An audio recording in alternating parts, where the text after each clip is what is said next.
अभी आज हम पार्ट 4 में ये देखेंगे कि किस तरह से आपने अभी तक जो अप्रैल है, मई है और जून है, इसमें आपने अपने कर लिए ऑप्शनल्स।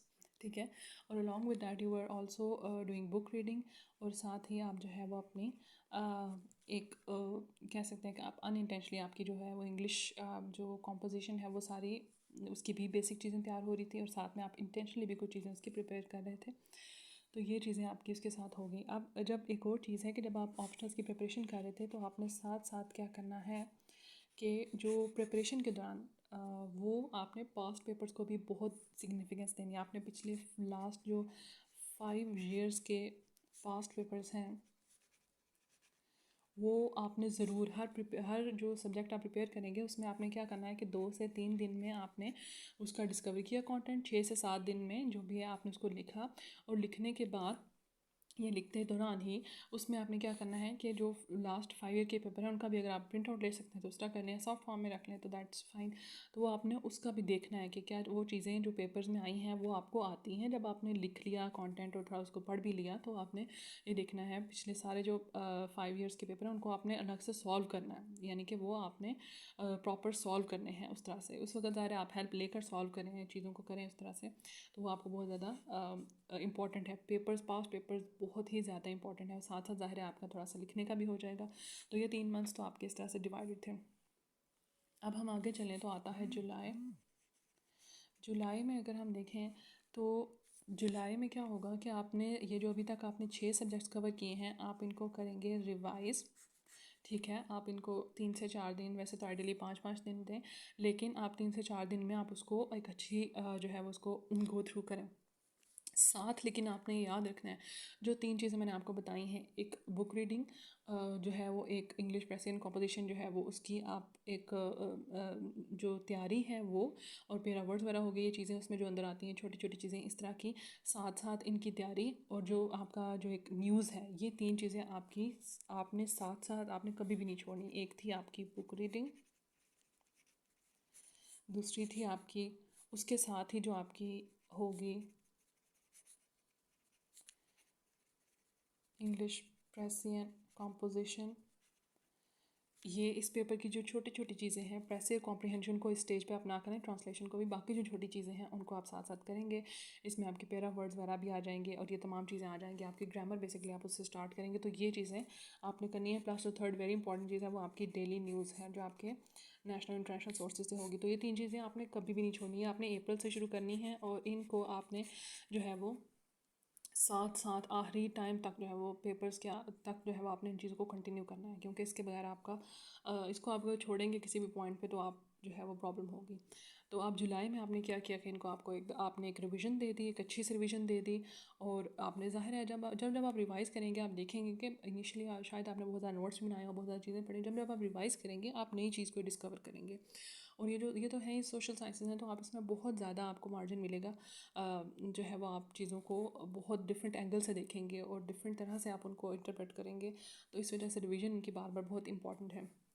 अब ये जो आप रिवाइज़ करेंगे सब सब्जेक्ट्स को, उसमें आप अगर 5 6 दिन भी एक सब्जेक्ट को देते हैं तो उसमें एक दिन आपने ज़रूर जो है ना वो क्या करना है, इनकी राइटिंग। तो यहाँ से आपकी राइटिंग वाली चीज़ भी शुरू हो चुकी है। ठीक है, तो अभी हम चलते हैं अगस्त की तरफ।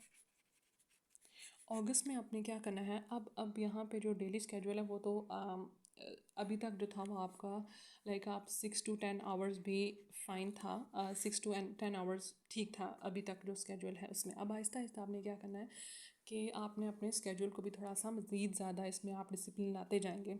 डिसिप्लिन तो हर शुरू से होगा, लेकिन इसमें आप ज़ाहिर है कि अगस्त ऑनवर्ड्स इसमें ज़्यादा सीरियसनेस का एलिमेंट ज़्यादा आएगा।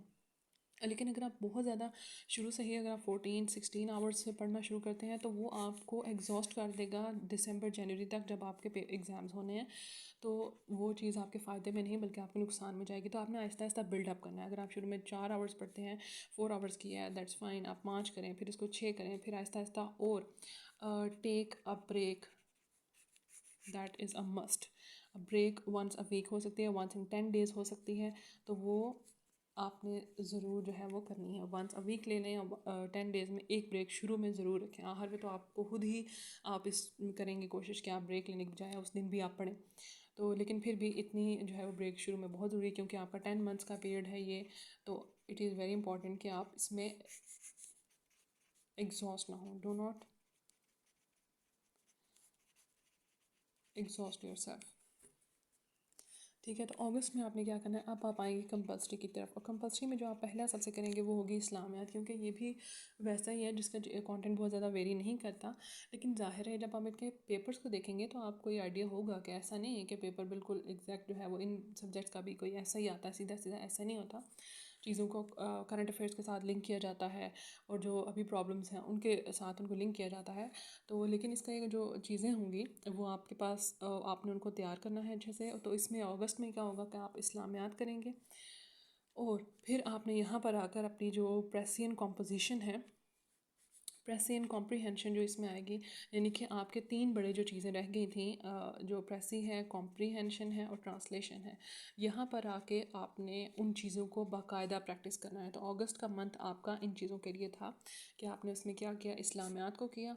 ठीक है, और ये भी अगेन वही, अब जो चीज़ आप पहले 15 दिनों में सब्जेक्ट कर रहे थे, अब आप जो है वो उससे कम पे करेंगे। आहिस्ता आहिस्ता आपकी कैपेसिटी बढ़ रही है। शुरू में तो आपकी कैपेसिटी नहीं थी, आपने इस रूटीन में आना था, तो आप 15 दिन इज़ टू मच अगर आप देखें उस तरह से, तो आप इजीली जो है वो इसको कम टाइम में कवर कर सकते हैं। तो इसी तरह से आप इस्लामियात को अगर आप 10 डेज़ में करेंगे, और 10 डेज़ आप प्रेसी जो है वो कॉम्प्रीहेंशन और ट्रांसलेशन इन चीज़ों पे आप लगाएंगे। और साथ ही जो है वो आप क्या करें इसमें, आप चूँकि वो डेली जो 3 काम थे वो तो आप डेली कर रहे हैं, एक आप बुक रीडिंग कर रहे हैं, एक आप इंग्लिश जो है वो प्रेसी एंड कॉम्पोजिशन में प्रेसी कॉम्प्रीहेंशन और ट्रांसलेशन के अलावा जो है वो छोटी मोटी चीज़ें आप सारी कर रहे हैं, और आप डेली न्यूज़ देख रहे हैं। तो वो चीज़ें आपने इसमें कवर करनी है। अब सितंबर जो अगस्त है वो इस तरह से हुआ। अब सितंबर में आपने क्या करना है अच्छा, अगस्त में आपने एक और चीज़ भी करनी है कि आपने जो है वो जो प्री पार्टीशन है पाक अफेयर्स का, वो चीज़ आपने करनी है। प्री पार्टीशन जो है वो आपने कर लेनी है, वो भी फिक्स्ड उसका कंटेंट है, वो चीज़ आपने करनी है इसमें। तो अगस्त में आपकी ये चीज़ें हो गई, और रिमेंबर कि अभी आप साथ साथ जो है वो इनके पास पेपर लिख भी रहे हैं, तो आपकी राइटिंग प्रैक्टिसेस हो रही हैं। अच्छा, उसके बाद जो है वो आपने अब जो है वो सितंबर में शुरू में जब आप देख रहे थे तो उसमें आपने ऐसे की थोड़ी बहुत, आपने उसके साथ साथ एक जनरली उसके स्ट्रक्चर के बारे में, इन चीज़ों के बारे में देखना है। बट अगस्त में आप इसको प्रॉपरली, अगस्त सितंबर में आप ऐसे को भी देखें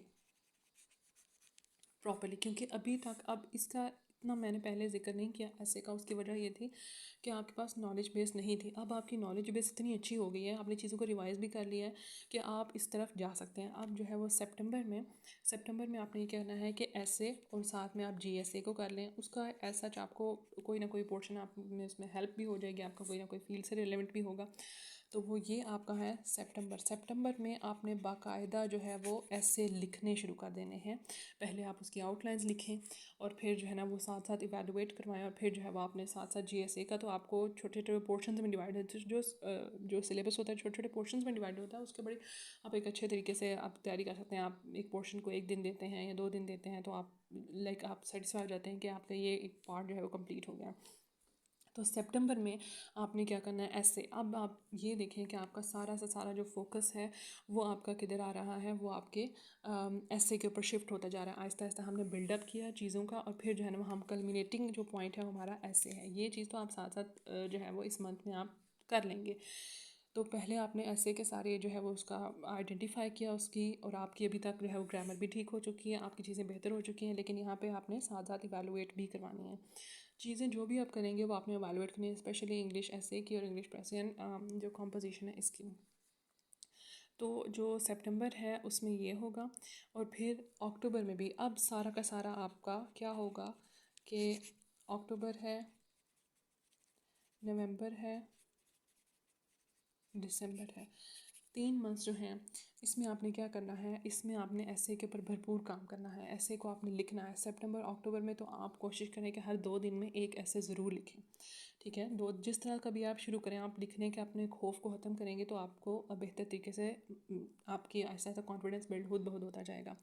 अब इसी तरह से आपने यहाँ पे क्या करना है कि अक्टूबर है, सितंबर अक्टूबर नवंबर दिसंबर, इसमें आपने ऐसे लिखना है। और साथ साथ आपने क्या करना है, आपका जो करंट अफेयर्स थे वो आपने प्रिपेयर करने हैं बाकायदा।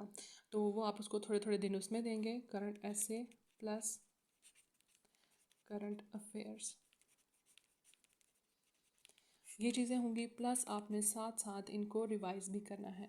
अब आपको इस पॉइंट तक जाके आपको ये समझ आ जाएगी कि आपको किस चीज़ की रिवीजन की ज़्यादा ज़रूरत है, किस सब्जेक्ट की किसकी इतनी नहीं है, लेकिन फिर भी आपने रिवाइज़ करना ज़रूर है। लेकिन मैं आपको ये, मेरा पॉइंट ये है कि यहाँ पर आकर अगस्त सितंबर ऑनवर्ड्स आपका जो मेन फोकस है वो सारा का सारा ऐसे पे होगा। आपने बस यहाँ पे लिखना है। अगर आप देखें, आप इन 3 मंथ्स में आप हर 2 दिन में एक ऐसे भी लिखते हैं, तो आप लाइक उसको जो है वो 40 to 45 ऐसे आप 3 मंथ्स में ये लिख लेते हैं। तो इस तरह से आपने फिर साथ साथ जो मॉक एग्ज़ाम्स होते हैं वो भी ज़रूर दें। दिसंबर में जो है वो आप अपने अपने सारे सब्जेक्ट्स को, आप चूँकि आपने 2-3 महीने सही से लिखा है ऐसे को 3 महीने तक, सितंबर अक्टूबर नवंबर में, दिसंबर में आपने क्या करना है कि आपने अब आपने थोड़ा सा मिक्स्ड, क्योंकि अब ये टाइम नहीं है दिसंबर जनवरी के आप जो है वो 10 दिन एक को दे दें, 10 दिन नहीं, आपने थोड़ा सा इस तरह लेके चलना है कि आप अगर 2 दिन सब्जेक्ट एक रिवाइज़ कर लें, फिर आप तीसरे दिन ऐसे लिख लें, फिर आप जो है ना वो ऐसे के अगले दिन आप जो प्रेसी या कॉम्प्रिहेंशन है उन चीज़ों की प्रैक्टिस करें, फिर आप 2 दिन में कोई और सब्जेक्ट रिवाइज़ कर लें। तो आप इस तरह करके इसको लेकर चलेंगे, और जनवरी तो बस एक लास्ट जो है वो टच होगा इनकी रिवीजन का। तो इस तरह से आपने सारा, अगर आप इस स्केड्यूल को फॉलो करते हैं तो ये आपको एक बेहतर, अगर आप बिल्कुल शुरू में ऐसे को लेकर चलेंगे तो वो आपके लिए प्रॉब्लम होगी, क्योंकि आपके पास शुरू में कंटेंट नहीं है। तो आपने इस तरीके से लेकर चलना है कि आपके पास पहले एक अच्छी बेस बन जाए, आपका कंटेंट आ जाए, और जब साथ साथ आप ऑप्शनल के पेपर्स को लिख रहे हैं, आपकी राइटिंग थोड़ी कैपेसिटी बिल्ड हो रही है, और साथ में आप जो 3 चीज़ें जो आपको बताई हैं ये वाली वो आप कर रहे हैं, तो आप फिर इस पॉइंट तक पहुंच जाते हैं कि आप सितंबर जो है वो आप में उस ऑनवर्ड्स, अगस्त सितंबर ऑनवर्ड्स आप क्या करेंगे, आप ऐसे के ऊपर सारा फोकस आपका होना चाहिए। तो ये मेरी जो प्रिपरेशन है उसमें चीज़ें कल्मिनेट होती हैं ऐसे के ऊपर। आप एक, आपका एक बिल्डअप होगा, ठीक है, और उस बिल्डअप का जो कल्मिनेशन पॉइंट होगा वो आपका होगा ऐसे, ठीक है। तो आपके 4 महीने आपके पास हैं, आपके मोर देन इनफ हैं, जिसमें आपने बहुत ज़्यादा ऐसे लिखने हैं, उनको रेगुलरली इवैल्यूएट करवाना है, प्रेसिंग कॉम्प्रिहेंशन इसके साथ साथ है, ये बात याद रखें, ट्रांसलेशन को भी, क्योंकि ये 2 पेपर जो है वो सबसे इंपॉर्टेंट है, सबसे ज़्यादा रिस्की हैं। तो आपने जो आपका, और साथ साथ आप करंट अफेयर्स भी रिमेंबर आप कर रहे हैं, अगर उसमें कोई मैंने नाम नहीं लिखा तो आप उसके साथ कर रहे हैं करंट अफेयर्स भी। तो ये चीज़ें जो हैं वो आपकी इस तरह से होंगी, और आप एक बेहतर, आप जो है वो इस पॉइंट पर पहुंच जाएंगे। आप एक अच्छा ऐसे भी लिख सकते हैं, और आपकी चीज़ें भी रिवाइज हो चुकी होंगी, तो आपको एक बेहतर जो है वो इस तरह से एक प्रिपरेशन आपकी इफ़ेक्टिवली हो सकती है। इसमें हम एक डेली जो स्केड्यूल है उसको भी आगे डिस्कस कर लेंगे कि किस तरह से एक डेली रूटीन होनी चाहिए।